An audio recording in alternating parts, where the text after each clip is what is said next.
الحمدللہ وکفا وسلام علی عبادہ الذین اصطفیٰ خصوصاً علی سید الرسل وخاتم الانبیاء اما بعد فقد قال اللہ تبارک و تعالی کما ورد فی سورۃ النساء فکیف اذا جئنا من کل امۃ بشہید وجئنا بک علی ہؤلاء شہیدا۔ تو کیا حال ہوگا ان نافرمانوں کا جب ہم لے آئیں گے ہر امت سے ایک گواہ، اور اے حبیب ہم لے آئیں گے آپ کو ان سب پر گواہ۔ صدق اللہ العظیم۔ لفظ لفظ نور اور حرف حرف روشنی سے آراستہ نور قرآن کے ساتھ طاہر بخاری آپ سے مخاطب ہے۔ ناظرین، آج ہم سورہ نساء بالخصوص 5ویں پارے سے منتخب آیات کا مطالعہ کرنے کی سعادت حاصل کریں گے۔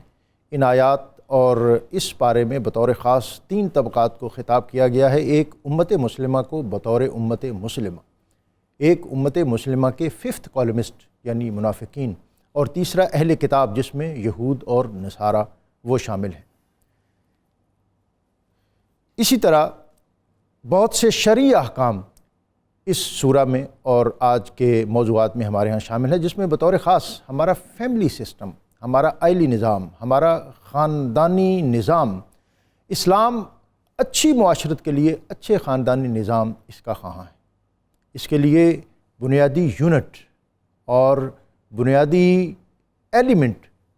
میاں اور بیوی کا رشتہ ازدواج، خوبصورت گھرانہ میاں اور بیوی کے خوشگوار تعلقات پر منحصر ہے۔ اسی سے فیملی بنتی ہے، اسی سے افراد اور پھر اسی سے سوسائٹی، اور پھر اس کے ساتھ میاں بیوی کے حقوق کا تعین، بچوں کی اچھی نگہداشت، اور آج کے موضوعات میں ہم بطور خاص اسلامی سوسائٹی کے دیگر بہت سے امور اور معاملات، جس میں بطور خاص یتیموں کا حق، یتیم پروری، اور اس کے ساتھ نبی اکرم رسول محتشم صلی اللہ علیہ وآلہ وسلم آپ نے شہادت حق کا جو فریضہ جس طرح ادا کیا۔ حضرت عبداللہ ابن عباس کہتے ہیں کہ میں نبی اکرم رسول محتشم صلی اللہ علیہ وسلم کی خدمت میں حاضر تھا۔ آپ نے مجھے فرمایا کہ عبداللہ قرآن پاک کی تلاوت کرو۔ میں نے عرض کی یا رسول اللہ، آپ کی موجودگی میں قرآن پاک پڑھوں؟ آپ نے فرمایا ہاں، قرآن پاک کی تلاوت کرو۔ حضرت عبداللہ کہتے ہیں کہ میں نے سورہ نساء اس کی تلاوت شروع کی، اور جب میں اس سورہ پر اس آیت پر پہنچا فَكَيْفَ إِذَا جِئْنَا مِن كُلِّ أُمَّةٍ بِشَهِيدٍ وَجِئْنَا بِكَ عَلَىٰ هَؤُلَاءِ شَهِيدًا، تو میں نے محسوس کیا کہ نبی اکرم رسول محتشم صلی اللہ علیہ وآلہ وسلم آپ کی چشمان مبارک سے آنسو رواں ہو گئے، اور آپ پر ایک گریہ اور ایک رقت کی کیفیت ہوئی۔ کچھ وقفہ آیا، آپ نے مجھے دوبارہ حکم دیا کہ یہی آیت دوبارہ پڑھو۔ میں نے دوبارہ یہ آیت پڑھی،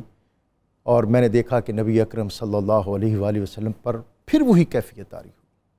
اور اس کے بعد آپ نے مجھے تیسری مرتبہ پھر یہی آیت پڑھنے کا حکم دیا۔ ناظرین، اس آیت میں ہمیں جو سبق ملا اور جو چیز اس میں عطا ہوئی وہ یہ ہے کہ اللہ رب العزت نے انبیاء و مرسلین کو اس دنیا میں مبعوث فرمایا تو ایک پورے چارٹر کے ساتھ، ایک مکمل نظام زندگی دے کر، شہادت حق کے فریضے کے ساتھ، اور یہ فریضہ کوئی محض اختیاری نہیں ہے بلکہ مینڈیٹری ہے، یہاں تک کہ نبی اکرم رسول محتشم صلی اللہ علیہ وآلہ وسلم آپ نے حیات ظاہری کے 23 سال جس تندہی اور جانفشانی کے ساتھ یہ فریضہ سر انجام دیا، اور اس فرض کی انجام دہی کا کس قدر شدید احساس تھا آپ پر کہ خطبہ حجۃ الوداع کے موقع پر آپ نے الاعلان پوری امت اور اپنے پورے اجتماع سے یہ سوال کیا کہ الا هل بلغت رسالتی، کہ کیا میں نے تم پر اللہ تعالیٰ کا پیغام پہنچا دیا ہے؟ پورے اجتماع نے، صحابہ اکرام نے پکار کر پورے زور سے عرض کیا یا رسول اللہ، آپ نے حق ادا کر دیا، اور پھر آپ نے اس پر گواہ بنایا ایک دوسرے کو، لوگوں کو، اور اللہ رب العزت کی طرف، آسمان کی طرف منہ کر کے اللہ رب العزت کی بارگاہ میں یہ درخواست کی کہ یا اللہ، تو نے میرے ذمے جو فرائض ادا کیے تھے، جو ذمہ داری مجھے سونپی تھی، آج یہ امر اس چیز کا شاہد ہے کہ میں نے اس کا حق ادا کر دیا۔ حق کی گواہی، یہ سلسلہ نبی اکرم رسول محتشم صلی اللہ علیہ وآلہ وسلم کے بعد پوری امت کو سونپا گیا، اور بطور خاص امت کے چنیدہ لوگ، اہل بیت اطہار اور صحابہ اکرام اور بالخصوص خلفائے راشدین، حضرت ابوبکر صدیق رضی اللہ تعالیٰ عنہ، آپ کے دور میں جب حالات دگرگوں ہوئے اور مانعین زکوٰۃ کے ساتھ کچھ کمپرومائز کرنے کی پرپوزل اور تجویز آئی، تو آپ نے فرمایا کہ ینقص الدین، کہ دین میں نقص پیدا ہو اور میں زندہ رہوں۔ اور آپ نے فرمایا کہ نبی اکرم رسول محتشم صلی اللہ علیہ وسلم دنیا سے تشریف لے گئے، دین مکمل ہو گیا، اور اب اس میں کچھ کمی کجی یا زیادتی ہو اور پھر ابو بکر زندہ رہے، یہ نہیں ہو سکتا۔ اور پھر اس سے بھی بڑھ کر آپ نے اس اسپرٹ اور جذبے کا اظہار اس وقت بھی کیا جب مسلمہ کذاب کی طرف لشکر روانہ ہونا تھا۔ آپ نے فرمایا کہ اگر جنگل کے درندے ابو بکر کی پنڈلیوں کا گوشت نوچ لیں اور فضاؤں سے پرندے میرے سر کے بال کھا لیں تو پھر بھی ابو بکر حق کی گواہی سے باز نہیں رہے گا۔ ناظرین، اسی منظر اور مظہر کو تاریخ اسلام اور تاریخ انسانیت 61 ہجری میں بھی اور 60 ہجری میں بھی دیکھتی ہے کہ جب امام علی مقام حضرت امام حسین علیہ السلام رضی اللہ تعالیٰ عنہ، آپ نے کہا کہ میرے نانا کا دین جو انہوں نے عطا کیا، اس کے حلال کو حرام اور حرام کو حلال کیا جا رہا ہے، شریعت میں نقص واقع ہو رہا ہے۔ جو دین نبی اکرم رسول محتشم صلی اللہ علیہ وسلم ہم کو عطا کر کے گئے، اس کو تہو بالا کیا جا رہا ہے۔ یہ سب کچھ ہو اور پھر میں زندہ رہوں۔ اور پھر کیا ہوا کہ نقش اللہ بر صحرا نوشت، سطر عنوان نجات ما نوشت، شہادت حق، حق کی گواہی انبیاء و مرسلین کے بعد اس امت کے ہر فرد پر کس طرح اللہ تعالیٰ نے اور نبی اکرم صلی اللہ علیہ وسلم نے آیت کی عطا فرمائی۔ سورہ نساء کے اہم مضامین میں سے ایک یہ بھی شامل ہے۔ سورہ نساء کے ان منتخب موضوعات اور عنوانات اور آیات پر آج ہم بات کریں گے، اور بات کرنے کے لیے ہمیشہ کی طرح ہمارے ساتھ بہت وقی، معتبر اور نامور شخصیات علامہ مفتی محمد اقبال چشتی صاحب، علامہ ذوالفقار مصطفیٰ ہاشمی صاحب، اور اللہ رب العزت کی بارگاہ میں حمد کا نذرانہ پیش کرنے کے لیے آج ہمارے ساتھ موجود ہیں دنیا نعت کی ایک عظیم تر شخصیت الحاج مرغوب احمد حمدانی۔ میں ان سب کو خوش آمدید کہتے ہوئے آج کا قرآنی وظیفہ آج کا اسم الہی آپ کی خدمت میں پیش کرتا ہوں۔ المؤمن، امن دینے والا۔ اس اسم مبارک کی برکت یہ ہے کہ جو شخص کثرت کے ساتھ اللہ تعالیٰ کے اسم گرامی المؤمن کا ورد کرتا ہے تو اللہ تعالیٰ اس کو ہر قسم کی پریشانیوں سے محفوظ رکھتا ہے۔ مفت آج کا جو پارہ 5واں ہے اور اس کے اندر بہت سے مضامین ہیں، اور ابتدا ہم کرتے ہیں پارہ 5ویں میں جو الرجال قوامون علی النساء، اور اس میں بطور خاص میں چاہوں گا کہ میاں بیوی گھریلو نظام کیسے چلائیں اور اختلاف کی صورت میں کس طرح کمپرومائز کرتے ہوئے صلح کا راستہ نکالنا چاہیے۔ بسم اللہ الرحمن الرحیم۔ ڈاکٹر صاحب، قرآن مجید فرقان حمید اللہ کی وہ کتاب ہے جو رسول اکرم صلی اللہ علیہ وسلم کے قلب اطہر پر نازل ہوئی، اور زندگی کا کوئی شعبہ اور گوشہ ایسا نہیں جس میں اس میں نور اور ہدایت نہ پائی جاتی ہو۔ سورہ نساء کے اندر بتایا گیا کہ اللہ پاک نے مردوں کو عورتوں پر حاکم بنایا ہے، فضیلت عطا فرمائی ہے، اور بحیثیت مسلمان ہونے کے ہر کوئی جانتا ہے کہ اللہ کریم نے نبوت اور رسالت کا تاج بھی مردوں کے سر پر رکھا۔ امامت کبریٰ اور امامت صغریٰ دونوں قسم کی امامتیں بھی انہیں عطا فرمائیں، اور نکاح کا سارا معاملہ بھی مرد کے ہاتھ میں ہوتا ہے، عورت کے ہاتھ میں نہیں ہوتا۔ عورت کا نان و نفقہ بھی مرد کے ذمے ہوتا ہے۔ تو اللہ پاک نے قرآن مجید میں واضح فرما دیا کہ مرد کو اللہ پاک نے عورتوں پر فضیلت عطا فرمائی ہے۔ یہ جن سے مرد اور جن سے عورت کی بات ہے، وہ صورتیں استثناء والی ہیں کہ جو امہات المومنین ہیں، صحابیات ہیں، حضرت سیدہ زہرا پاک ہیں، ان کی جو ایک فضیلت ہے وہ اپنی جگہ۔ تو دوسری بات یہ ہے کہ عورت اور مرد کو کیسے رہنا چاہیے، اس کے لیے بہترین نمونہ رسول اللہ علیہ السلام کی ذات گرامی ہے۔ نبی اکرم صلی اللہ علیہ وسلم نے ارشاد فرمایا، اگر اللہ کے علاوہ کسی اور کو سجدہ جائز ہوتا تو میں عورت کو حکم دیتا کہ وہ مرد کو سجدہ کرے۔ اس سے عورت کو بتا دیا کہ جس سے تیرا نکاح ہوا ہے وہ کتنا محترم ہے۔ اور دوسری طرف نبی اکرم صلی اللہ علیہ وسلم نے پھر مردوں کو بھی ایک بات سمجھائی، فرمایا خیرکم خیرکم لأہلہ، تم میں سے بہترین آدمی وہ ہے جو اپنے گھر والوں کے لیے بہتر ہے، اور پھر بطور مثال فرمایا وَأَنَا خَيْرُكُمْ لِأَهْلِي، سبحان اللہ۔ اور تم سب میں سے سب سے زیادہ بہترین اپنے گھر والوں سے میں سلوک کرتا ہوں۔ پھر نبی اکرم صلی اللہ علیہ وسلم نے ارشاد فرمایا ما اکرم النساء الا کریم ولا اہانہن الا لئیم۔ سرکار دو عالم علیہ السلام نے فرمایا عورتوں کی عزت صرف عزت والا شخص ہی کرتا ہے، واہ، اور ان کی توہین کوئی کمینہ ہی کرتا ہے۔ نبی پاک صلی اللہ علیہ وسلم نے دونوں کو بتایا کہ جو نکاح میں عورت آئی ہے اس کی بھی عزت ہے، اور جو مرد ہے اس کی بھی عزت ہے۔ اور ڈاکٹر صاحب قرآن مجید میں اس سے پہلے اللہ پاک نے ارشاد فرمایا ہن لباس لکم وانتم لباس لہن۔ یہ اللہ کے کلام کی خاصیت ہے، کہا کہ مرد عورتوں کا لباس ہیں، عورتیں مرد کا لباس ہیں، اور کوئی بھی اپنے لباس کو میلا نہیں دیکھنا چاہتا۔ سبحان اللہ۔ عورت کو چاہیے کہ وہ اپنے مرد کے لیے اپنے آپ کو صاف ستھرا رکھے، اپنی حفاظت کرے، اور مرد کو چاہیے کہ وہ اپنے کردار کی حفاظت کرے تاکہ گھر کا نظام صحیح چلے۔ اب یہاں سورہ نساء میں سب سے پہلے نیک بیویوں کا ذکر کیا گیا ہے، اور نیک بیوی کون سی ہے؟ جو شوہر کی فرما بردار ہو، اور نیک بیوی وہ ہے جو شوہر کی عدم موجودگی میں اپنی عزت کی حفاظت کرے اپنی شوہر کی خاطر۔ سبحان اللہ۔ قرآن مجید میں اللہ تعالیٰ کا چونکہ کلام ہے، اللہ تعالیٰ کسی بات کو بیان فرماتے ہوئے وہ اس بات سے حیا نہیں کرتا کہ لوگ کیا سمجھیں گے۔ عورت کا یہ حق اس پر فرض ہے کہ وہ اپنی حفاظت کرے، جو حقوق اس کے مرد کے لیے ہیں ان سے اپنے آپ کو دوسروں سے محفوظ رکھے۔ اب یہ نیک بیوی کتنا بڑی سعادت ہے۔ نبی اکرم صلی اللہ علیہ وسلم نے ارشاد فرمایا خوش قسمتی ہے کہ عورت مرد کو اچھی مل جائے۔ اور پھر باقاعدہ نبی پاک علیہ الصلوۃ والسلام نے ارشاد فرمایا جب بندہ نکاح کرنے لگے تو عورت کو دیکھ کر کے نکاح کرے۔ ہمارے ہاں ایک روٹین ہے کہ مال دیکھتے ہیں، خاندان دیکھتے ہیں، ظاہری عزت دیکھتے ہیں۔ نبی پاک نے ان تینوں چیزوں سے منع کیا ہے۔ نبی پاک علیہ السلام نے فرمایا جو عورت کی ظاہری عزت کو دیکھ کر اس سے شادی کرے گا اللہ اس کی ذلت میں اضافہ کرے گا۔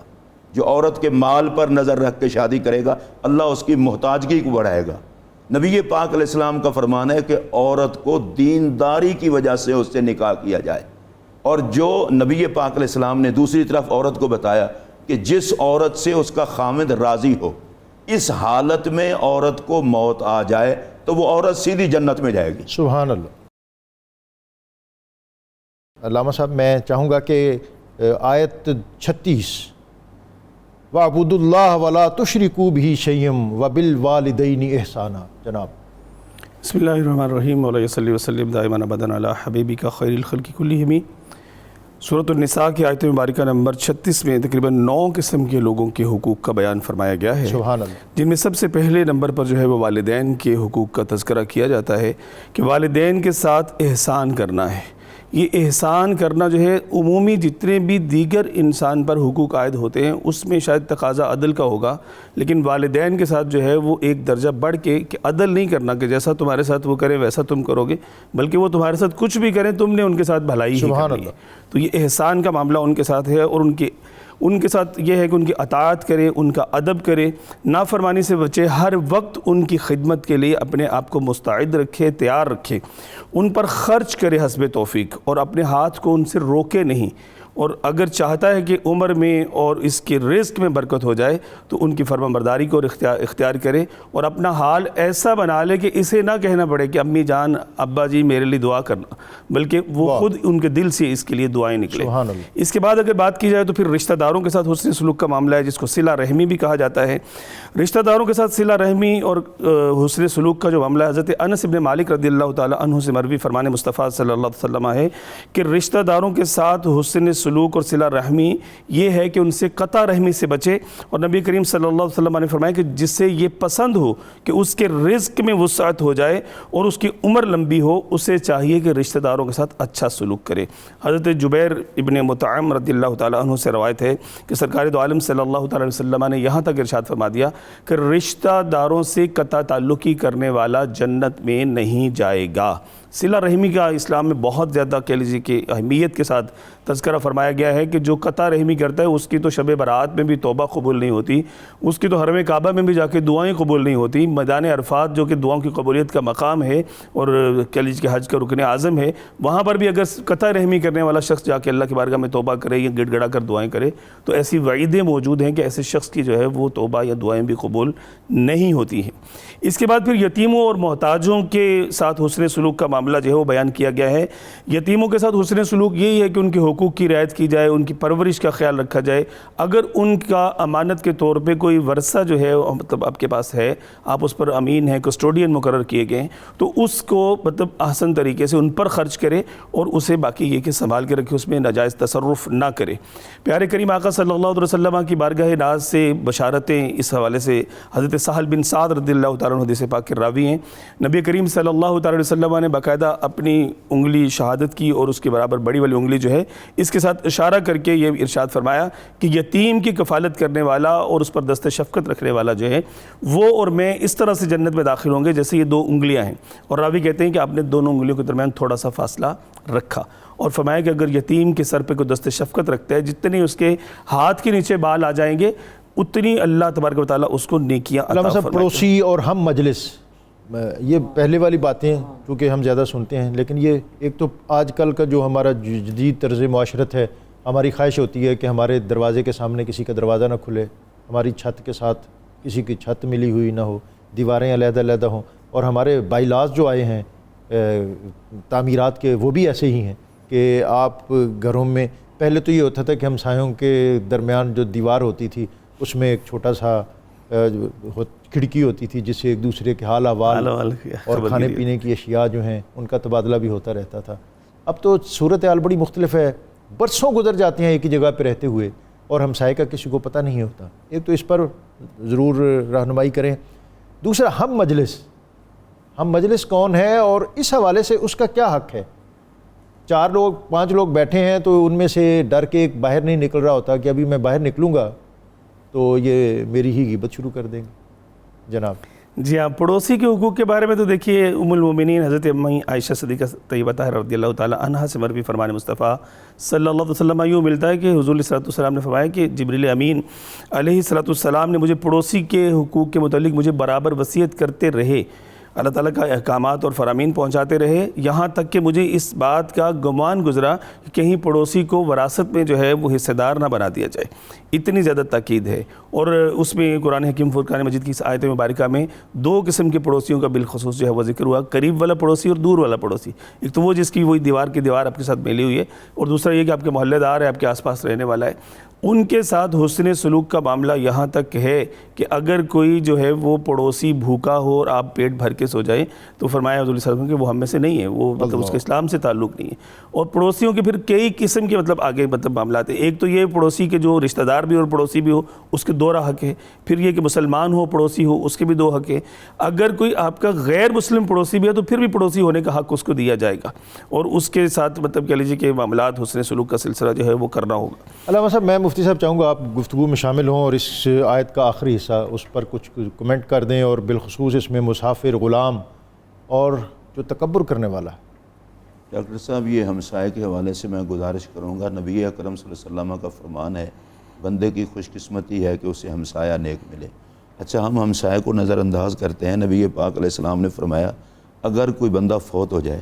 اور اس کے 3 پڑوسی کہہ دیں بندہ اچھا تھا، اللہ فرماتا ہے فرشتوں اس کو جنت میں داخل کر دو۔ فرشتے کہتے ہیں کہ یا اللہ یہ تو گناہگار ہے، تو اس کو اچھی طرح سے جانتا ہے اور پھر تو اس کو جنت میں داخل کر رہا ہے۔ اللہ فرماتا ہے اس کے ہمسائے اس سے خوش ہیں، میں کیوں ناراض رہوں۔ اس لیے آج کل ہمسایوں کے حوالے سے ہمیں خاص طور پر خیال رکھنا چاہیے، اور رسول رحمت نے حضرت سید عائشہ صدیقہ رضی اللہ تعالیٰ عنہ کو فرمایا تھا، عائشہ گھر میں جو کچھ پکے اس کی خوشبو ساتھ والے گھر نہ جائے، اگر خوشبو جائے تو ساتھ سالن بھی جائے۔ یعنی یہ نہ ہو کہ آپ اگر امیر کبیر ہیں اور آپ کے گھر میں کھانا اچھا پک رہا ہے، اس کی خوشبو کے حلے جا رہے ہیں، اور کوئی غریب کا بچہ اپنے باپ کو کہہ دے، ماں کو کہہ دے تو وہ کہ ہمارے پاس تو ہے نہیں، دل نہ ٹوٹے۔ اسی لیے نبی پاک علیہ السلام کو شوربے والا سالن زیادہ پسند تھا کہ اس میں زیادہ لوگوں کو شریک کر دیا جاتا ہے۔ پھر قرآن مجید فرقان حمید نے کہا جو مسافر ہیں جن کو کوئی شرعی ضرورت ہے آپ ان کے ساتھ تعاون کریں۔ اصل میں جب ہم قرآن مجید پڑھتے ہیں، یہ جتنے حقوق گنوائے جا رہے ہیں، تو قرآن صرف عبادت خدا تک محدود نہیں رکھتا۔ ایک اچھا انسان وہ ہے جو اپنے رب کو بھی راضی رکھے اور رب کی مخلوق کو بھی راضی رکھے۔ سبحان اللہ۔ اس لیے اللہ تبارک و تعالیٰ نے مختلف آیات میں، بلکہ سارے قرآن کو ہم بار بار پڑھتے جائیں، جتنی بھی صورتیں ہیں کہ ان احکامات کو دہرایا جاتا ہے تاکہ بار بار پڑھنے والے کا ذہن اللہ کے احکامات کی طرف متوجہ ہو، وہ اپنے خالق سے بھی اچھا تعلق رکھے اور مخلوق سے بھی اچھا تعلق رکھے۔ اور آخری حصہ جو ہے، اللہ پسند نہیں کرتا تکبر کرنے والے کو۔ جی، بعض لوگوں کے پاس دولت آ جاتی ہے تو دولت کی وجہ سے وہ سمجھتے ہیں میرے برابر کا ہے ہی کوئی نہیں، تو ان کو یہ سوچنا چاہیے اللہ کے بندو، تکبر تو صرف اللہ کی شان ہے، اللہ کے علاوہ جو بھی تکبر کرے گا، نبی پاک علیہ السلام نے فرمایا من تکبر تکسر، جو تکبر کرے گا وہ ٹکڑے ٹکڑے ہو جائے گا۔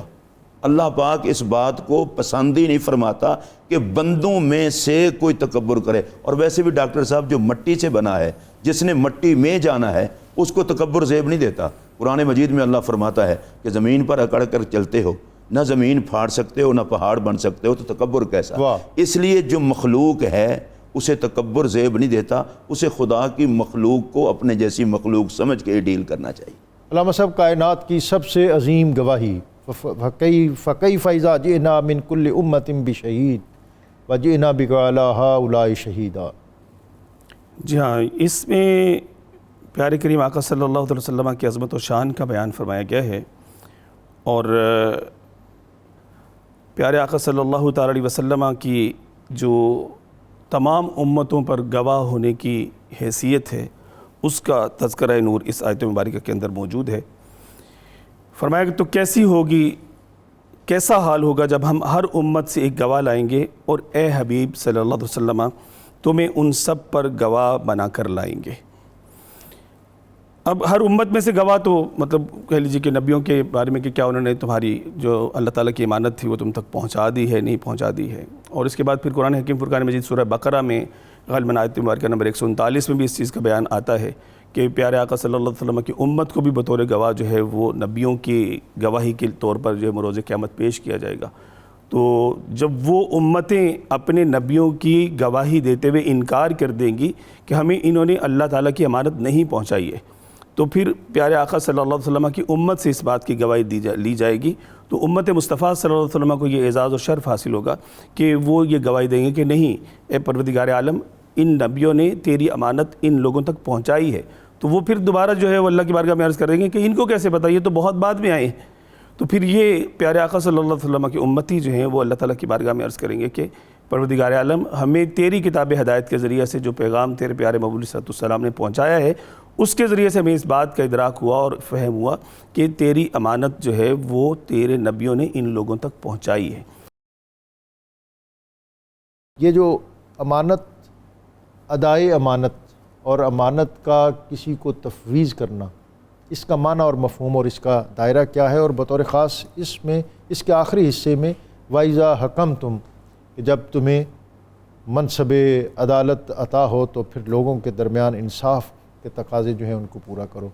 تو ابتدائی حصہ ان اللہ یامرکم ان تؤدوا الامانات الی اہلیہا، جناب۔ جی ہاں، یہ دونوں حکم جو ہیں اسلامی تعلیمات کے اگر دیکھا جائے تو شاہکار ہیں، سبحان اللہ، اور اسلامی معاشرہ جو ہے وہ اسلامی معاشرے کی اس پر بنیاد ہے، اور یہ ایک ایسا ضابطہ ہے کہ جس کے ذریعہ سے جس کو نافذ کر کے معاشرہ جو ہے وہ ایک پرامن اسلامی معاشرہ بن سکتا ہے، سلامتی والا، عدل والا معاشرہ بن سکتا ہے۔ اور دیکھا جائے تو معاشرت میں اس کی مرکزی حیثیت ہے۔ سب سے پہلے بات اگر امانت کی ادائیگی کے حوالے سے کی جائے تو ایک تو امانت کی ادائیگی کا عمومی مفہوم ہے کہ جو مالی معاملات یا کوئی مطلب ضرورت کی چیزیں جو ایک دوسرے کے پاس رکھوائی جاتی ہیں اور ان کو بطور امانت رکھا جائے اور ان کی پھر خیانت نہ کی جائے اور ان کو لوٹا دیا جائے۔ لیکن اگر اس کے ایک وسیع مفہوم کو دیکھا جائے، ایک براڈ کینوس میں اس کے مفہوم کو سمجھا جائے تو بہت زیادہ اس کے اندر جو ہے وہ متنوع قسم کے مضامین جو ہے وہ یا مفاہیم اس کے اندر پائے جاتے ہیں۔ جیسے حضرت عبداللہ ابن عباس رضی اللہ تعالیٰ عنہما سے روایت ہے کہ رسول کریم صلی اللہ تعالیٰ علیہ وسلم نے ارشاد فرمایا، جو مسلمانوں کا حاکم بنایا گیا اور پھر اس نے آگے کسی شخص کو دیگر امور پر اپنی طرف سے کوئی حاکم مقرر کیا تو جس کے بارے میں یہ خود جانتا ہے کہ یہ بندہ جو ہے وہ اس بات کی اہلیت رکھتا ہے یا نہیں رکھتا، اور اس کو مطلب اس نے بغیر اہل ہونے کے کسی ایسے عہدے پر، کسی ایسے منصب پر مقرر کر دیا، تو یہ بھی بددیانتی کا ارتکاب ہے، اور یہ بھی مطلب کہہ لیجئے کہ اللہ اس کے رسول کی بارگاہ میں جو ہے وہ ناپسندیدہ ہے۔ اور حالانکہ یہ بندہ جانتا ہے مطلب جس نے مقرر کیا ہے، جو آگے میں اپنے سبارڈینیٹس یا مطلب دیگر اپنے حق جو ہے وہ مقرر کر رہا ہوں، اس سے بہتر قرآن و سنت کے عالم، احادیث طیبات میں ہے کہ قرآن و سنت کے عالم اس سے بہتر موجود ہیں، اللہ تبارک و تعالیٰ کے احکامات کو جاننے والے اور ماننے والے موجود ہیں، ان کو یہ صرف نظر کرتا ہے اور اپنے اقربا کو یا اپنے پسند ناپسند کے لوگوں کو مختلف مناصب پر جو ہے وہ متمکن کرتا ہے۔ تو اس نے پیارے آقا صلی اللہ علیہ وسلم نے فرمایا کہ اس نے اللہ، اس کے رسول سے اور مسلمانوں سے خیانت کی۔ منصب لینے کے لیے تو ایک دوڑ لگی ہوتی ہے، اس حوالے سے بھی کوئی ہے کہ ہم جب خود کو پیش کرتے ہیں کسی منصب کے لیے تو پھر اس پر دین اور حکومت اور مقتدر طبقہ جو ہے اس کا کیا رد عمل ہونا چاہیے؟ اسلام میں اگر دیکھا جائے تو ایک اس حوالے سے جو ہے مطلب کہ اپنے آپ کو کسی منصب کے لیے پیش کرنا، اس کی کوئی عمومی اجازت جو ہے وہ نظر نہیں آتی ہے کہ یہ مطلب کوئی مستحسن عمل نہیں ہے، بلکہ جو جس منصب کے لیے اہل ہو، جس کے اندر جس چیز کی کوئی کہہ لیجیے کہ ایلیجیبلٹی پائی جاتی ہے، اس کی کوالیفیکیشن پائی جاتی ہے، اسی کو اس منصب پر جو ہے وہ فائز کیا جائے گا۔ یہ آج کا جو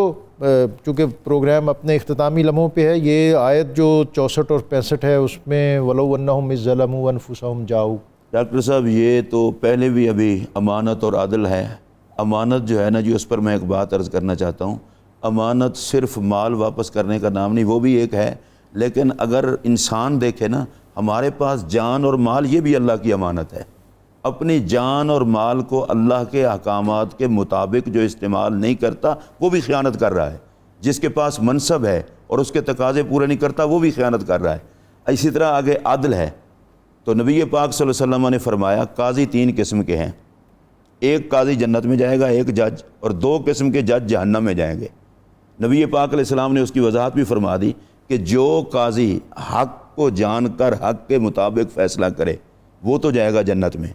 اور جو قاضی حق کو جان کر خلاف حق فیصلہ کرے وہ بھی جہنم میں جائے گا، اور جو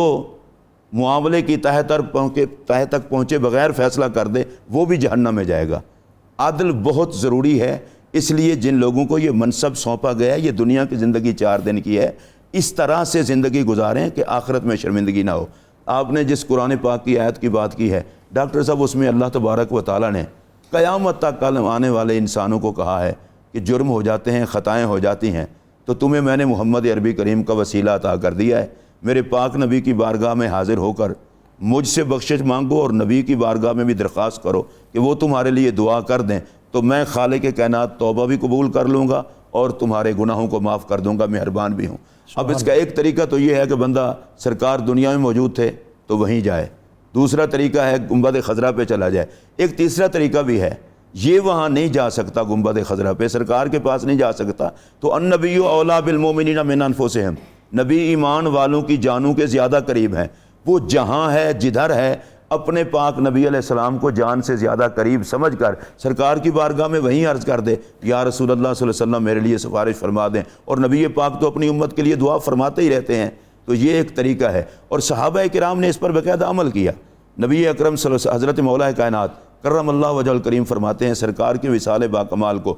کچھ دن گزرے تھے، ایک اعرابی آیا اور سرکار کی قبر منور کی مٹی مبارک اس نے سر پر ڈالی اور اسے چوما اور کہنے لگا یا رسول اللہ، اللہ نے آپ پر قرآن اتارا ہے وَلَوْ أَنَّهُمْ إِذْ ظَلَمُوا أَنفُسَهُمْ جَاءُوكَ، تو میں گناہ گار ہوں، آپ کے پاس آ گیا ہوں، میں اللہ سے بخشش کا سوال کرتا ہوں، مجھے بخشوا دیں۔ اب تھوڑا سا ہٹا تھا تو گنبد خضرا سے قبر انور سے آواز آئی قد غفر لک، اے میری بارگاہ میں آنے والے تیری بخشش ہو گئی ہے۔ اور نبی اکرم صلی اللہ علیہ وسلم کے ایک صحابی ہیں، وہ رسول اللہ علیہ السلام کی قبر انور پر اپنا منہ رکھ کے تو سرکار کی قبر کو چوم رہے تھے اور منہ مر رہے تھے۔ مروان آیا اور اس نے آ کر اس صحابی رسول کو پکڑ کے کہا یہ کیا کر رہے ہو تم؟ اس صحابی نے مڑ کے دیکھا، کہا مروان میں نہ اینٹ کے پاس آیا ہوں نہ پتھر کے پاس آیا ہوں، میں اللہ کے رسول کے پاس آیا ہوں۔ اور یہ صحابی تھے حضرت ابو ایوب انصاری رضی اللہ تعالیٰ عنہ۔ اچھا، قرآن پاک کی یہ آیت ہمیشہ ہمیشہ کے لیے باقی ہے، یہ کوئی منسوخ آیت نہیں ہے، جو اس بات کو بتا رہی ہے رسول کرم نے جہان بدلا ہے، امت کے لیے عطا کا رنگ نہیں بدلا۔ قیامت تک اور ہمیشہ کے لیے وسیلہ حضور کی ذات ہیں۔ آج بھی میرے آقا صلی اللہ علیہ وسلم قبر انور میں زندہ بھی ہیں، قبر انور میں فریاد بھی سنتے ہیں امتی کو، ان کے لیے دعا بھی کرتے ہیں۔ حضرت امام جلال الدین سیوطی رحمۃ اللہ تعالیٰ علیہ نے نبی پاک علیہ السلام کی قبر انور کی کچھ مصروفیات لکھی ہیں، اور یہ وہی بندہ لکھ سکتا ہے جو سرکار کی بارگاہ میں مقبول ہو۔ اور وہ کہتے ہیں ان مصروفیات میں سے ایک مصروفیت یہ ہے کہ سرکار اپنی امت کو دیکھتے رہتے ہیں، دوسری مصروفیت یہ ہے کہ اپنی امت کے لیے بخشش کی دعا کرتے رہتے ہیں، اور تیسری مصروفیت یہ ہے کہ اللہ کی بارگاہ میں کہتے ہیں یا اللہ ان کی اوقات نہ دیکھ، اعمال نہ دیکھ، مجھ محمد کی دعا دیکھ۔ اور چوتھی مصروفیت یہ ہے اپنے غلاموں پر کرم فرماتے ہوئے ان کے غریب خانوں میں بھی تشریف لے جاتے ہیں۔ تو اللہ نے ہمیں وہ پاک نبی عطا کیا ہے جو اپنی امت کی فریاد کو سنتا بھی ہے، ان کے لیے دعا بھی کرتا ہے۔ اور قرآن مجید نے جب یہ فرما دیا کہ رسول کے پاس جاؤ، رسول سے سفارش کراؤ، تو اب یہ چکر ختم ہو گیا۔ جب اللہ ہر کسی کی سنتا ہے، ہر جگہ پہ سنتا ہے، تو جانے کی کیا ضرورت ہے؟ جو ہر جگہ سنتا ہے، ہر کسی کی سنتا ہے، وہی رب فرما رہا ہے کہ میرے محبوب کے پاس آؤ۔ جو مصطفیٰ سے بے نیاز ہوتے ہیں رب ان کی کبھی نہیں سنتا، رب انہی کی سنتا ہے جو محمد عربی کو وسیلہ بناتے ہیں۔ سبحان اللہ، سبحان اللہ۔ علامہ صاحب بالکل پروگرام کے اختتامی لمحوں پہ ہیں، اور یہ بہت اہم حصہ جو ہے فَلَا وَرَبِّكَ لَا يُؤْمِنُونَ حَتَّى يُحَكِّمُوكَ فِي مَا شَجَرَ بَيْنَهُمْ، پس اے حبیب قسم ہے تیرے رب کی، لوگ اس وقت تک مومن نہیں ہو سکتے جب تک آپ کو حاکم نہ مان لیں۔ جناب جی ہاں، یہ آیت مبارکہ نمبر 65 ہے سورۃ النساء کی، جس میں اللہ تبارک تعالیٰ نے اپنے پیارے محبوب صلی اللہ علیہ وسلم کے ایک اہم مقام و مرتبے اور منصب و شان و شوکت کو بیان فرمایا ہے۔ اللہ رب العزت بھی حاکم ہے اور اس نے پیارے محبوب صلی اللہ علیہ وسلم کو بھی حاکم بنایا ہے، لیکن دونوں کی حاکمیت میں ایک لامتناہی فرق ہے کہ یہ اس کی اطاعت سے حاکم ہے، اور اللہ تبارک و تعالیٰ نے اپنے پیارے محبوب صلی اللہ علیہ وسلم کی اطاعت کا یہاں پر کہہ لیجیے کہ جو وجوب ہے اس کا بیان فرمایا، اس کو فرض قرار دیا آپ کے فیصلے کو ماننے کو۔ اس کا اگر شان نزول مختصر وقت میں دیکھا جائے تو ایک مقدمہ پیارے آقا صلی اللہ علیہ وسلم کی بارگاہ میں آتا ہے کہ ایک انصاری کا حضرت سیدنا زبیر رضی اللہ تعالیٰ عنہ سے جھگڑا ہو جاتا ہے باغ کو پانی لگانے کے حوالے سے۔ اہل مدینہ کا طریقہ تھا کہ وہ جو پہاڑوں سے پانی نیچے اتر کے آتا اس کو جمع کرتے اور اس کو اپنے باغوں میں آب پاشی کیا کرتے تھے۔ تو وہ انصاری جو ہے وہ مقدمہ لے کر آ گیا کہ حضرت زبیر رضی اللہ عنہ کے خلاف۔ تو حضور صلی اللہ علیہ وسلم نے فیصلہ کرتے ہوئے فرمایا چونکہ زبیر آپ کا باغ پہلے آتا ہے، آپ پہلے اپنے باغ کو پانی لگائیں اور پھر پانی کا رخ اس کے باغ کی طرف موڑ دیں۔ تو اس نے کہا کہ حضور صلی اللہ علیہ وسلم نے اقربا پروری کی ہے، اپنی پھوپھی زاد بھائی جو ہیں ان کی آپ نے جو ہے وہ رعایت کی ہے اور آپ نے درست فیصلہ نہیں فرمایا۔ تو حضور صلی اللہ علیہ وسلم نے پھر اس پر جو ہے وہ ناراضی کا بھی اظہار فرمایا، اور پیارے آقا صلی اللہ علیہ وسلم نے حکم ارشاد فرما دیا کہ اے زبیر تم اپنے اب باغ کو پانی لگاؤ اور اس کے بعد پانی روک دو، پھر اب اس کو پانی دینے کی ضرورت نہیں ہے۔ تو اس پر یہ آیت مبارکہ جو ہے وہ نازل ہو گئی کہ اے حبیب تمہارے رب کی قسم، اللہ تبارک تعالیٰ نے اپنے ہونے کا تعارف جو ہے وہ اپنے پیارے محبوب صلی اللہ علیہ وسلم کی ذات اقدس کے ذریعہ سے کروایا، اپنی طرف جو ہے وہ اپنے پیارے محبوب صلی اللہ علیہ وسلم کی نسبت جو ہے وہ اپنی طرف کرتے ہوئے کہ میں رب محمد ہوں، رب مصطفیٰ صلی اللہ علیہ وسلم، اس بات کا اظہار، اور اس بات کو نافذ فرما دیا گیا کہ میرے محبوب صلی اللہ علیہ وسلم کا حکم ماننا یہ تمہارے لیے فرض ہے، اگر تم اس کا انکار کرو گے تو دائرہ اسلام سے خارج ہو جاؤ گے۔ پیارے آقا صلی اللہ علیہ وسلم کی بارگاہ سے جتنے بھی احکامات ہیں ان کا نفوذ اور ان کو کہہ لیجیے کہ ان پر اطاعت بجا لانا، اللہ تبارک و تعالیٰ کی اطاعت دراصل ہے ہی اطاعت مصطفیٰ۔ جس نے اطاعت مصطفیٰ نہیں کی وہ اللہ تبارک و تعالیٰ کی اطاعت کر ہی نہیں سکتا، چاہے وہ قرآن دل میں کیا سر میں کیا کہیں بھی اٹھا کے گھومتا پھرتا رہے گا، وہ اللہ کا اطاعت کرنے والا اطاعت گزار بندہ نہیں بن سکتا جب تک کہ اطاعت مصطفیٰ کو اختیار نہیں کرے گا۔ حضور صلی اللہ علیہ وسلم کو حکم جو ہے وہ ماننا پڑے گا۔ آپ اس پر کچھ کمنٹ جی قرآن مجید نے واضح طور پر فرما دیا، ایک ہے حکم ماننا اور ایک ہے بدل نخواستہ ماننا۔ جو بندہ رسول اللہ کا حکم مانے اور بدل نخواستہ مانے وہ بھی مومن نہیں ہے۔ قرآن مجید واضح طور پر کہہ رہا ہے کہ ایمان صرف اس کو نصیب ہوگا جو اپنے تمام معاملات میں رسول اللہ کے فیصلے کو دل و جان سے تسلیم کرے۔ آج اس بات پر کلمہ پڑھنے والوں کو سوچنا چاہیے، کیا ہمارے سارے معاملات زندگی میں ہم نے اپنے پاک نبی کے بتائے ہوئے چیزوں کو اور آپ کے حکم کو بطور فیصل مانا ہوا یا نہیں مانا ہوا؟ کلمے کے نام پر ملنے والے اس ملک میں اللہ کے فضل سے ہم کلمہ پڑھنے والوں کی اکثریت ہے۔ قرآن مجید کی یہ آیت بتا رہی ہے اللہ کی بارگاہ میں مومن صرف وہ ہوگا جن کے سارے فیصلے رسول اللہ علیہ السلام کے احکامات کی روشنی میں ہوں گی، اور حضور حاکم مطلق ہیں، جو کچھ حضور فرما دیں وہی دین ہے، جو کچھ نبی پاک علیہ السلام فرما دیں وہی شریعت ہے۔ یہ نہیں ہے کہ سرکار کچھ فرمایا کوئی عقل مانتی ہے فلانی مانتی. قرآن مجید نے قبلہ کہا ہے کہ ثم لا یجدوا فی انفسہم حرجا مما قضیت. محبوب جو آپ فیصلہ کریں اگر ان کی طبیعت میں بوجھ بھی آ گیا تو اللہ کے ہاں وہ مومن نہیں ہوں گے. وَيُسَلِّمُوا تسلیما. مومن وہ ہے جو مصطفیٰ کریم علیہ الصلوۃ والسلام کی بارگاہ میں اپنا سر تسلیم خم کر دے اور آقا کے ہر حکم کو خندہ پیشانی سے مانے. اور علامہ اقبال رحمۃ اللہ علیہ نے یہ جو بات کی تھی وہی اس میں کمال ہے. ہماری عزت بھی اسی میں ہے کہ محمد سے وفا تو نے تو ہم تیرے ہیں. یہ جہاں چیز ہے کیا لوح و قلم تیرے ہیں. امت مسلمہ آج اگر عزت چاہتی ہے اور چاہتی ہے کھویا ہوا وقار ہمیں واپس مل جائے, ادھر ادھر نہ دیکھے, وہ صرف در رسول کو دیکھے اور آقا کے حکامات کو دیکھے. اللہ حضور کی اتباع و اطاعت کا صدقہ ساری عزتیں عطا فرما دے گا. ہمیں کسی کی طرف جانے کی ضرورت نہیں ہے. اور ڈاکٹر صاحب میں رمضان کے رحمت والے عشرے میں کہنا چاہتا ہوں, جس امت کا رب ارحم الراحمین ہو اور جس امت کا نبی رحمت للعالمین ہو ان کو ادھر ادھر دھکے نہیں کھانے چاہیے. ارحم الراحمین اور رحمت للعالمین کے گھر کی طرف آنا چاہیے. بہت شکریہ. ایک سوال ہوا تھا کہ عبادت کس لفظ سے بنا ہے. عبادت بذات خود مصدر ہے, اس سے آگے لفظ بنتے ہیں, یہ کسی سے نہیں بننا. اور عبادت کا مطلب ہے انتہائی عاجزی اور ذلت, اپنے آپ کو حقیر سمجھ کر عاجز سمجھ کر الہ کی بارگاہ میں جھکنے کو کہتے ہیں عبادت. بہت شکریہ مفتی صاحب اور بہت شکریہ ہاشمی صاحب. آج سورہ نساء اور بالخصوص 5ویں پارے کی منتخب آیات اور اس میں جو اختتام پر جیسے مفتی صاحب نے کہا کہ دین کیا ہے. اقبال سے بھی کسی نے پوچھا تھا تو اقبال نے کہا تھا کہ نبی اکرم رسول محتشم صلی اللہ علیہ وسلم کی محبت میں اور آپ کی جو عشق اور آپ کے جلوے ہیں اس میں کھو جانے کا نام دین ہے. مصطفیٰ برساں خیش را کے دی ہمہ ہوست اگر بہو نہ رسیدی تمام بو لہبیست. میں اپنے مہمانوں کے شکریہ کے ساتھ آج کا قرآنی وظیفہ جب گھر سے نکلنے لگو تو گھر والوں کو اکٹھا کر کے 7 بار اللہ تعالیٰ کا اسم گرامی یا رقیبو پڑھ کر سب پر دم کریں. انشاءاللہ سب گھر والے حفاظت میں رہیں گے. اب اللہ رب العزت کی بارگاہ میں حمد کا نذرانہ پیش کرنے کے لیے الحاج محمد حمدان.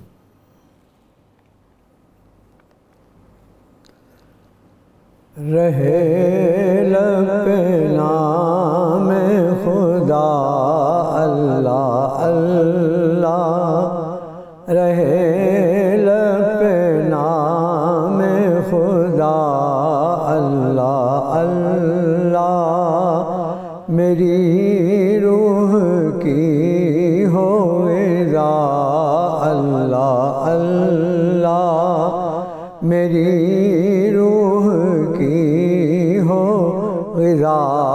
اللہ اللہ. وظیفہ ہو میرا صدا اللہ اللہ, وظیفہ ہو میرا صدا اللہ اللہ, ہر ایک دم سے آئے صدا اللہ اللہ, ہر ایک دم سے آئے صدا اللہ اللہ. جہاں میں تیرے نام کے گیت گاؤں, جہاں میں تیرے نام کے گیت گاؤں, وظیفہ ہو روز جزا اللہ اللہ, وظیفہ ہو روز جزا اللہ اللہ. ہر ایک مرض کی ہے دوا اللہ اللہ, ہر ایک مرض کی ہے دوا اللہ اللہ, دوا اللہ اللہ, شفا اللہ اللہ, دوا اللہ اللہ, شفا اللہ اللہ. لحد میں وہ انوار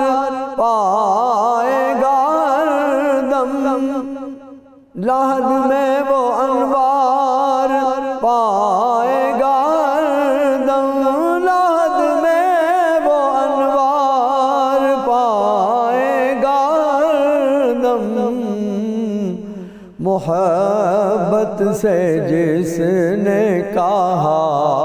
اللہ اللہ، محبت سے جس نے کہا